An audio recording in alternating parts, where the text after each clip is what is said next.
Hello friends, welcome to home food recipes. આજે આપણે બનાવીશું એકદમ ઓછી મહેનતમાં સરળ રીતે હોટલ જેવી જ દમ બિરયાની.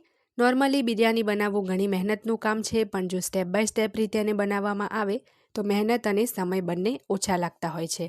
ખાવામાં આ દમ બિરયાની જેટલી ટેસ્ટી છે એટલી જ હેલ્ધી પણ છે, કારણ કે ઘણા બધા શાકભાજીનો એમાં ઉપયોગ થતો હોય છે. તો બાળકો પણ જો અમુક શાકભાજી ના ખાતા હોય તો આ રીતે અમને વેજ બિરયાની બનાવી તમે ચોક્કસથી ખવડાવી શકો છો. પરફેક્ટ રીતે એક એક દાણો છૂટો રહે એવી આ બિરયાની બની છે. તો ચલો ફટાફટ એને બનાવવાનું શરૂ કરીએ. તો એના માટે સૌથી પહેલાં અહીંયા મેં 1.5 કપ જેટલા દાવત બાસમતી ચોખા લીધા છે. 1 કપ ચોખા જો ગ્રામમાં માપો તો 150 ગ્રામ થાય છે. 1.5 કપ એટલે કે ટોટલ 225 ગ્રામ જેટલા આ ચોખા છે, જેને 2 થી 3 વાર ધોઈને અડધો કલાક પાણીમાં પલાળી રાખવાના છે. તો અહીંયા મેં પહેલેથી જ અડધો કલાક પહેલાં જ ચોખાને ધોઈને પાણીમાં પલાળી રાખ્યા હતા. ક્યારેય પુલાવ બિરયાની બનાવો તો પલાળ્યા વગર ચોખા નથી વાપરવાના. હવે સમય ના બગડે એ માટે અડધો કલાક ચોખા પલાળ્યા ત્યાં સુધીમાં શાકભાજી પણ મેં ધોઈને મીડિયમ સમારી લીધા છે. તો જેમાં અહીંયા 90 ગ્રામ જેટલું એટલે કે 14 થી 15 મેં ફ્લાવરના ટુકડા લીધા છે. ફ્લાવરને ગરમ પાણીમાં મીઠું નાખી 2 મિનિટ ઉકાળી લીધું હતું. 70 ગ્રામ જેટલી ફણસી પણ ધોઈને 1 ઇંચના ટુકડામાં કાપીને લીધી છે. 50 થી 60 ગ્રામ જેટલું એક મીડિયમ સાઇઝનું કેપ્સિકમ લીધું છે. 70 થી 75 ગ્રામનો એક મીડિયમ સાઇઝનો બટાકો છોલીને મીડિયમ કાપીને લીધો છે. 70 ગ્રામ જેટલા પનીરના ટુકડા લીધા છે. 50 ગ્રામ જેટલી ગાજર, અડધો નંગ જેટલી ગાજર લીધી છે અને 50 ગ્રામ જેટલા ફ્રોઝન વટાણા લીધા છે. જો તાજા વટાણા હોય તો એ પણ લઈ શકાય છે. તો હવે આપણે એક બાઉલની અંદર 1 કપ જેટલું મીડિયમ ખાટું હોય એવું દહીં લેવાનું છે. હવે તેમાં 1 ટેબલસ્પૂન જેટલા આદુ, લસણ અને મરચાં તાજા જ વાટીને ઉમેરી દઈશું. 1 ચમચી કાશ્મીરી લાલ મરચું ઉમેરવાનું છે. અડધી ચમચી એમાં હળદર ઉમેરીશું. 1 ચમચી જેટલું ધાણા જીરું પાવડર ઉમેરીશું. 1.5 થી 2 ટેબલસ્પૂન બિરયાની મસાલો ઉમેરીશું. બિરયાનીમાં આ બિરયાની મસાલો ખાસ જરૂરી છે. 1 ટેબલસ્પૂન જેટલું એમાં તેલ ઉમેરવાનું છે. 1 ટેબલસ્પૂન એમાં લીંબુનો રસ ઉમેરીશું. 3 ટેબલસ્પૂન એટલે કે 3 મોટી ચમચી લીલા ધાણા ઉમેરીશું. હવે એમાં 2 થી 3 ટેબલસ્પૂન આપણે બિરસ્તું એટલે કે તળેલા જે કાંદા આવે ફ્રાઈડ ઓનિયન એ ઉમેરવાના છે. હવે બધી જ વસ્તુને આ રીતે બરાબર મિક્સ કરી લઈએ, જેથી જે દહીં છે એમાં જે ગાંઠ હોય એ ભાંગી જાય. અને ખાસ દહીં અહીંયા મીડિયમ ખાટું જ લેવાનું છે, એકદમ મોડું તો બિલકુલ નથી લેવાનું. હવે 1 ચમચી જેટલું આપણે આમાં મીઠું ઉમેરવાનું છે. શાકભાજી જે આપણે કટ કર્યા છે એના ભાગનું પણ મીઠું આપણે અત્યારે એડ કરી જ દીધું છે. તો બરાબર મિક્સ થઈ જાય પછી આપણે જે શાકભાજી કટ કર્યા હતા એ આમાં ઉમેરી દઈએ. પનીર આમાં આપણે સૌથી છેલ્લે ઉમેરીશું. પહેલાં બીજા શાક એડ કરીને એને મિક્સ કરી લઈશું, જેથી પનીર આપણું તૂટી ના જાય. તો બધા જ શાકભાજીને ધોઈને મેં અહીંયા મીડિયમ સમારી લીધા હતા. તો પહેલાં આપણે આને મિક્સ કરી લઈએ. જો આમાંથી કોઈ પણ શાકભાજી તમને ના ભાવતા હોય કે તમારી પાસે અવેલેબલ ના હોય તો એને સ્કીપ કરી શકાય છે. તો બધું જ બરાબર મિક્સ થઈ જાય પછી આપણે છેલ્લે એમાં પનીરના ટુકડા ઉમેરી દઈએ અને એને પણ આપણે બરાબર મિક્સ કરી લઈએ.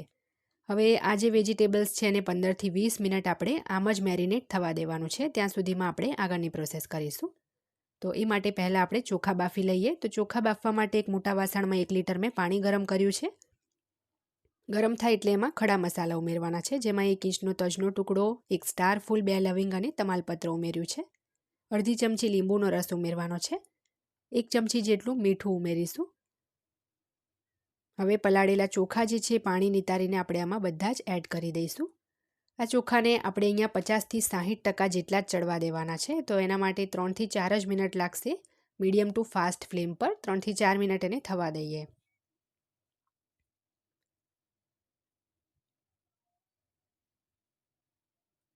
તો અહીંયા 3 થી 4 મિનિટમાં જ તમે જોશો તો ચોખા આપણા 50% જેટલા ચડી ગયા છે. ફાસ્ટ ફ્લેમ પર મેં એને ચડવા દીધા છે. અત્યારે ટોટલી આપણે એને નથી બાફી કાઢવાના.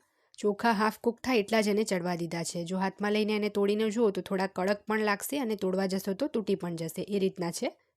તો હવે ગેસ બંધ કરી દઈએ અને આ ચોખાને આપણે એક કાણાવાળા ચાળણામાં કાઢી લેવાના છે, જેથી બધું જ એનું પાણી નિતરાઈ જાય.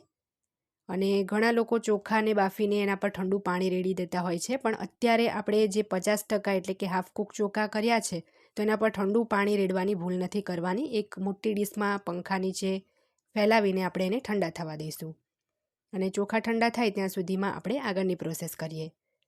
તો એના માટે એક મોટી કઢાઈમાં 3 ટેબલસ્પૂન તેલ ઉમેરવાનું છે. તેલ ગરમ થાય એટલે 1 ચમચી જીરું ઉમેરીશું.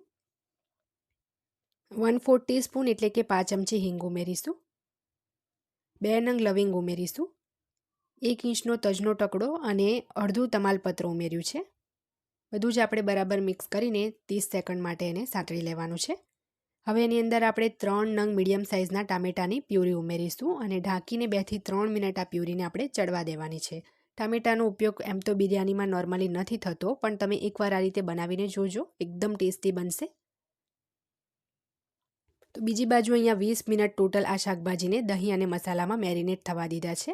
જો તમારી પાસે સમય વધારે હોય તો અડધો પોણો કલાક પણ તમારે રાખવા હોય તો રાખી શકાય છે. અહીંયા મેં બસ એને 20 મિનિટ રાખ્યા છે. 2 થી 3 મિનિટ પછી આપણી ટામેટાની પ્યુરીમાંથી પણ થોડું તેલ છૂટું પડી ગયું છે. તો હવે આ સ્ટેજ ઉપર આપણે જે શાકભાજી મેરિનેટ કરીને રાખ્યા છે એ બધા જ શાકભાજી આની અંદર ઉમેરી દઈશું. આ રીતે જો તમે આ માપથી આ બિરયાની બનાવશો તો ભાત કે શાકભાજી કંઈ જ એમાં વધઘટ નહીં થાય, એકદમ પરફેક્ટ માપથી આપણે આ બનાવીએ છીએ. તો બરાબર આ વેજીસને આપણે મિક્સ કરી લઈએ અને ઢાંકીને 7 થી 8 મિનિટ માટે આપણે મીડિયમ ફ્લેમ પર એને ચડવા દેવાનું છે, કારણ કે શાકભાજી આપણે બધા કાચા જ લીધા છે. 7 થી 8 મિનિટ પછી ઢાંકણ ખોલી લઈએ. તો શાકભાજી તમે જોઈ શકો છો અહીંયા આપણા 50% જેટલા ચડ્યા છે અને વચ્ચે એકવાર મેં એને મિક્સ કરી લીધું હતું.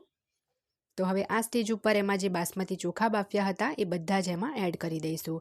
ચોખાને એક મોટી ડીશમાં ફેલાવીને ફૂલ પંખા નીચે મેં ઠંડા થવા દીધા છે. જો ગરમ ગરમ તમે ભાતનો ઉપયોગ કરશો તો બિરયાનીમાં ચોખા તૂટી જાય છે. અને જે ખડા મસાલા છે એ મેં કાઢી લીધા છે આમાંથી. તો આની અંદર આપણે કોઈ જ લેયર નથી કર્યું, ડાયરેક્ટ જ જે શાકભાજીનું લેયર છે એની ઉપર જ આ રીતે ભાતનું લેયર કરી દીધું છે. ત્યાર પછી એના પર બિરસ્તો એટલે કે તળેલા કાંદા એડ કર્યા છે, થોડી સૂકી દ્રાક્ષ એડ કરવાની છે. સાથે જ થોડા 2 ભાગવાળા ટુકડા કાજુ મૂકીશું. ડ્રાયફ્રૂટ્સ અહીંયા તમારી મરજી મુજબ વધારે ઓછા તમે લઈ શકો છો. થોડા લીલા ધાણા ભભરાવી દઈએ. હવે આપણે આની ઉપર થોડું કેસરનું પાણી ઉમેરીશું. 1 ટેબલસ્પૂન ગરમ પાણીમાં 2 ચપટી કેસરને 10 મિનિટ પહેલાં મેં પલાળી રાખ્યું હતું. આ રીતે કેસરનું પાણી ઉમેરશો તો બિરયાનીનો ફ્લેવર ખૂબ જ સરસ આવે છે. પાણીની જગ્યાએ તમે 1 ટેબલસ્પૂન ગરમ દૂધ પણ લઈ શકો છો. હવે અડધોથી પોણો કપ જેટલું આપણે એમાં પાણી ઉમેરવાનું છે. દહીંવાળા કપમાં જ મેં પોણો કપ પાણી લીધું છે.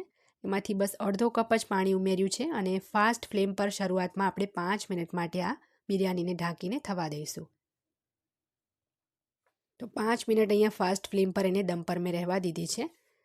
તો હવે આપણે એને લોખંડના તવા પર મૂકીને ફરીથી 5 મિનિટ ધીમો તાપ કરીને થવા દેવાની છે. તો તવાને બીજા ગેસ પર પહેલાં સરસ ગરમ કરી લેવાનો છે, પછી એને મૂકી છે.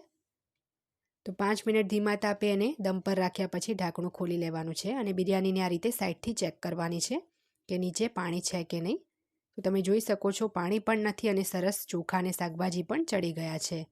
તો હવે ગેસ બંધ કરી દઈએ અને આ રીતે વચ્ચે આપણે થોડો ખાડો કરીશું.